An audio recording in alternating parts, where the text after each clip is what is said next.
Assalamualaikum warahmatullahi wabarakatuh. Bismillahirrahmanirrahim. Alhamdulillahi rabbil alamin. Wassalatu wassalamu ala asyrafil mursalin Sayyidina wa maulana Muhammad wa ala alihi wa sahbihi ajma'in. Amma ba'd. Ibu-ibu, bapak-bapak dan saudara sekalian, mari kita mulai kajian subuh kita dengan berdoa bersama-sama. Bismillahirrahmanirrahim. Asyhadu an la ilaha illallah wa asyhadu anna Muhammadar Rasulullah. Raditu billahi rabba wa bil islami dina wa bi Muhammadin nabiyyan wa rasula. Rabbi zidni ilman nafi'a warzuqni fahman wa hukman wa alhiqni bis-salihin. Amin. Bapak dan ibu-ibu, alhamdulillah pagi ini kita masih diberi kesempatan oleh Allah Subhanahu wa taala untuk bangun di pagi hari, dan alhamdulillah kita bisa ke masjid salat subuh berjamaah, dan sekarang kita melanjutkannya dengan melakukan kajian subuh. Kita mohon kepada Allah Subhanahu wa taala semoga seluruh rangkaian ibadah kita di pagi hari diterima oleh Allah Subhanahu wa taala. Amin ya rabbal alamin. Bapak dan ibu-ibu, sudah beberapa lama kita membicarakan topik tentang orang-orang yang didoakan oleh para malaikat. Topik ini dulu kita bahas, saya masih ingat, dalam rangka merespon pertanyaan Pak Edi terkait dengan ceramah Pak Daroji di acara siapa dulu ya? Pak Wowo. Istrinya Pak Wowo itu ya, malaikat hadir di majelis zikir, ya, begitu ya. Itu apakah ada dasarnya gitu.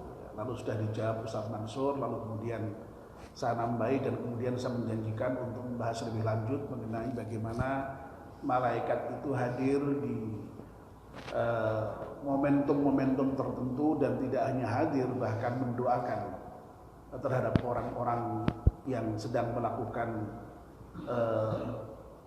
hal-hal tertentu. Sudah banyak tentu saja ya, dari mulai seingat saya dulu saya sudah membahas orang yang menjenguk orang yang sakit, lalu orang yang mendoakan orang lain, dan orang lain yang mendoakan tidak tahu. Ini hebat itu, mendoakan orang lain sementara yang mendoakan tidak tahu. Lalu saya review ya, karena hari ini terakhir, orang yang berinfak, orang yang berinfak itu selalu doakan oleh malaikat supaya diganti apa yang diinfakkan. Allahumma a'ti munfiqan khalafa.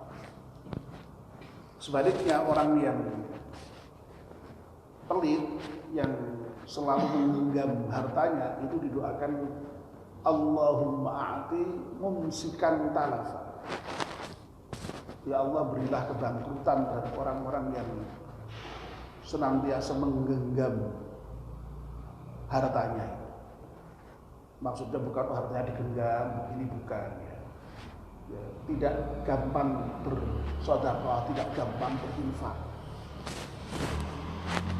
Lalu yang didoakan oleh malaikat juga adalah orang yang tidur dalam keadaan bersuci. Lalu orang yang didoakan oleh malaikat juga adalah orang yang mengajarkan kebaikan. Lalu yang lain-lain yang banyak itu sebagaimana sudah kita bicarakan di beberapa hari terakhir ini, terkait dengan persoalan sholat, terutama sholat berjamaah. ketika orang duduk di masjid menunggu jamaah sudah didoakan malaikat.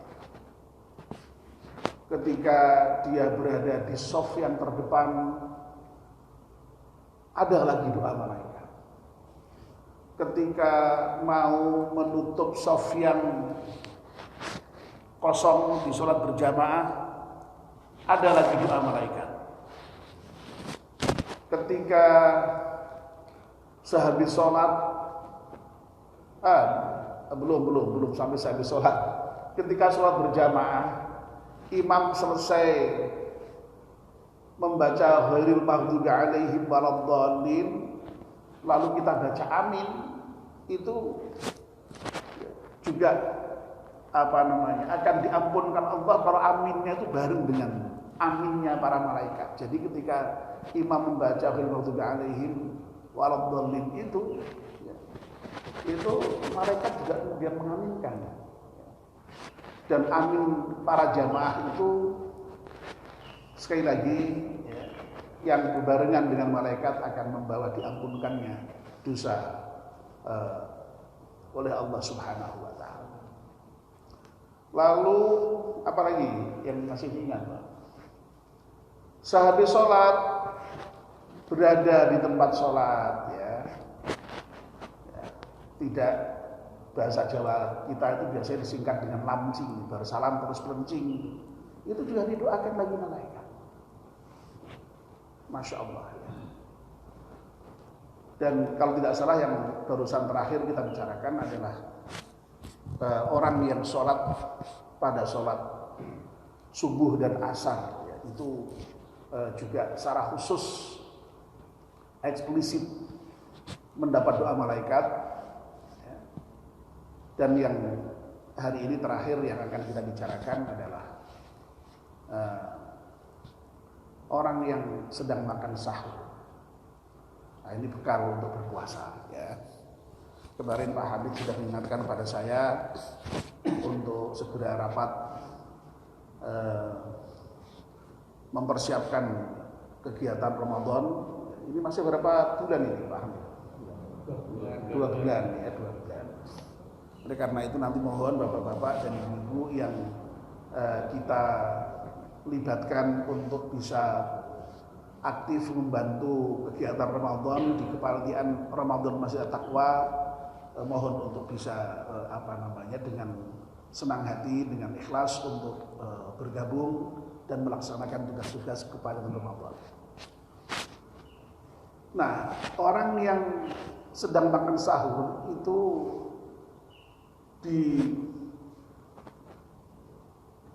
disolawati oleh Allah dan para malaikat.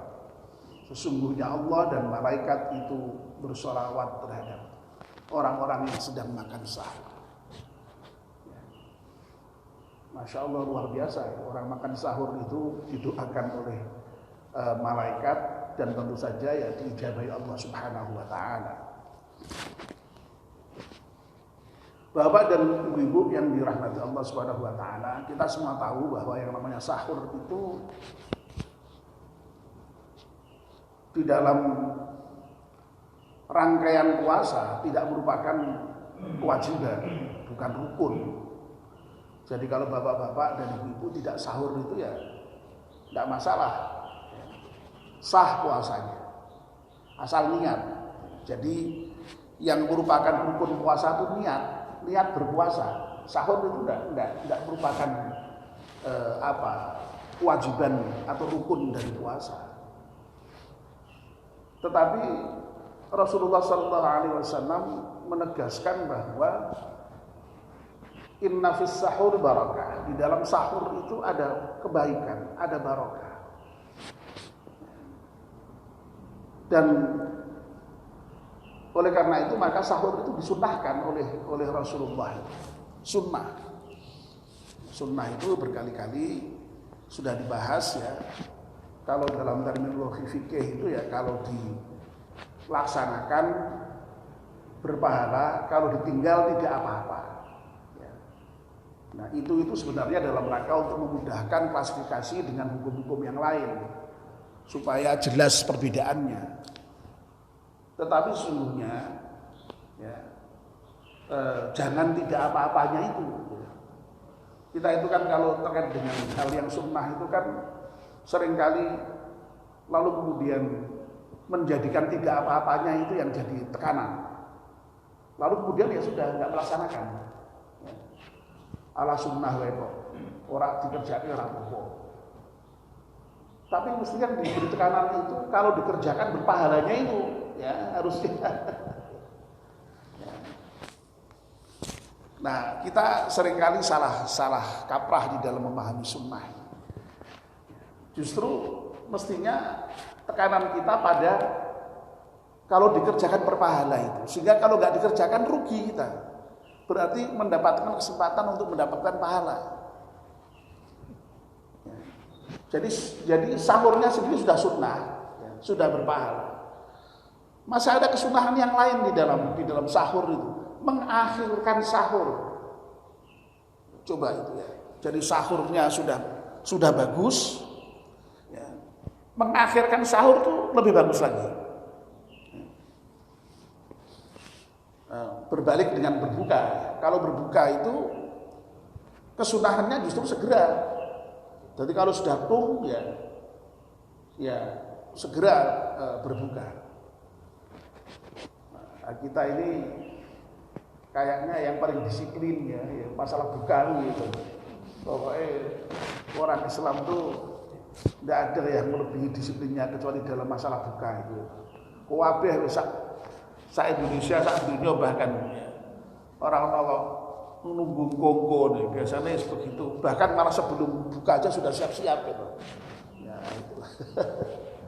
Begitu tung langsung di masjid pengajian pun juga kalau sudah azan penceramahnya masya Allah langsung di stop ya. Langsung buka. Nah ini apa artinya ini ya? Apa dibalik Allah mensunnahkan supaya mengakhirkan sahur dan menyegerakan buka? Nah, ini tidak lain adalah supaya waktu puasa itu ya intinya jangan sampai kemudian membawa bahaya. Tidak sahur bisa jadi kemudian kelaparan, bisa jadi kemudian lalu apa istilahnya dulu itu? Dulu zaman saya kecil itu di kampung saya itu ada orang yang puasa itu tiba-tiba kelangsung istilahnya. Di desa saya namanya kelangsung. Jadi ada orang yang tiba-tiba itu langsung pingsan ya, karena lapar itu ada dulu. Ya. Nah ini sebagai bukti ya bahwa Islam itu memang agama yang sangat memahami fitrah manusia. Ya, manusia itu butuh makan, butuh minum. Ya. Nah sementara dalam puasa diwajibkan berpuasa. Nah tentu saja ketika Allah mewajibkan puasa itu Allah tahu persis ya bahwa puasa yang dilakukan oleh orang Islam itu tidak akan sampai membahayakan kehidupannya. Tegese iki aja nganti kowe khawatir nak kowe poso kuwi marake madharat itu enggak. Marake lara apa meneh sampe marake mati iki enggak ada. Yakin itu karena itu aturan Allah. Jadi Allah sudah tahu persis kira-kira orang itu kalau enggak makan sekian jam itu ya masih tahan gitu. Nah meskipun toh begitu Allah tadi memberikan batas nak iso ki ya dipepetke ngono. Sahure diakhirke, bukane dicepetke. Jadi ben jarak puasanya itu jangan lama-lama amat. Jangan lama-lama amat. Supaya jangan sampai kemudian membawa madharat tadi. Jadi Allah mendesain sedemikian rupa ini. Ya. Dan itu memang ya itu hikmah dari syariat Islam ya begitu. Hikmah itu tasyrik begitu. bahwa agama itu kan memang harus hifdzuddin, menjaga agama itu sendiri. Lalu hifdzul aql, hifdzul nafas, ya. Lalu ada hifdzul mal, ada 5 itu, ya. Jadi tujuan dari disyariatkan agama itu ada 5 itu. Menjaga agama itu sendiri, menjaga keturunan, menjaga harta, menjaga nasab, menjaga kehormatan, ya, yang satu. Keturunan dengan nasab itu podo ae ya. Nasel itu menjaga kehormatan. Lalu yang kelima hifdzun nafas, menjaga jiwa. Jadi kita itu harus memastikan bahwa jiwa kita itu baik, diri kita itu baik, tidak dalam bahaya. Ora iso kok kemudian dume awak-awake dhewe terus kemudian Allah ora apa-apa, awakku dhewe lara ya ora apa-apa. Mati ora apa-apa, tidak boleh begitu. Itulah makanya kalau sakit diperintahkan untuk berobat, ya. Masih sehat diperintahkan untuk olahraga supaya tetap sehat, ya. Itu dalam rangka hifdzun nafas ini. Itu pula makanya orang tidak boleh menyengsarakan diri, melukai diri, apalagi sampai bunuh diri, tidak boleh, harus dijaga. Nah, termasuk ya ini, ya, implementasinya di dalam masalah puasa itu sampai-sampai Allah tadi itu mensyariatkan supaya sahur dilakukan, bahkan kalau perlu diakhirkan, buka disegerakan, supaya jarak itu sekali lagi tidak terlalu jauh. Nah, sudah mendapatkan pahala dari sunnah-sunnah tadi itu, nah ternyata masih ada ini, ya, didoakan oleh para malaikat, masya Allah. Ya. Nah, itulah makanya Nabi menyatakan inna fis sahur barokah. Di dalam sahur itu ada barokah. Barokah itu tambahnya kebaikan, ya. Kebaikan yang lain banyak kalau orang sahur itu, ya. Karena bangun malam bisa sholat malam lagi, bisa lebih zikir lagi. Karena bangun malam kemudian bisa langsung sholat subuh. Wah, masya Allah, barokahnya banyak sahur itu. Ya, oleh karena itu, ya, saya kira kalau hari ini mungkin tidak usah disuruh, ya, kita semua akan sahur lah, ya. Kalau saya rasa disuruh sahur itu ya malah orang mau sunnah, malah mewajibkan diri malah itu. Soalnya nah orang sahur khawatir puasanya orang kuat. Tapi memang bagi orang-orang tertentu yang sudah terbiasa puasa itu sahur itu kemudian lalu tidak penting memang, ya. Orang sahur yang kuat, itu kadang-kadang puasa sunnah itu seringkali nggak sahur itu. Tapi sekali kalau mau sahur itu lebih bagus, ya, dapat pahala kesunahan sahur itu. Nah, apalagi ibu-ibu itu sudah sahur, menyiapkan sahur, pahalanya lebih banyak lagi ibu-ibu itu, ya. Ya toh ibu-ibu itu kan di samping sahur juga menyiapkan sahur. Wong kadang-kadang tidak sahur karena sedang datang bulan, masih harus menyiapkan sahur tetap itu. Wah, ibu-ibu pahalanya luar biasa, tambah banyak lagi. Ya, bapak-bapak tinggal sahurnya aja dapat pahala. Pokoknya ibu-ibu sing menyiapkan sahur, dia melu sahur, masya Allah. Baik, Bapak, ya, Pak Edi, ini sudah tuntas Pak Edi, ya. Dulu yang memantik adalah Pak Edi. Ya, silakan nanti mungkin ada pemantik yang lain untuk membahas hal yang lain. Terima kasih atas perhatiannya dan mari kita akhiri dengan doa bersama-sama. Bismillahirrahmanirrahim. Wal 'ashri innal insana lafi khusrin illa alladziina aamanu wa 'amilus shalihati wa tawassaw bil haqqi wa tawassaw bis sabr. Subhanaka Allahumma wa bihamdika asyhadu an la ilaha illa anta astaghfiruka wa atubu ilaik. Wassalamu alaikum warahmatullahi wabarakatuh.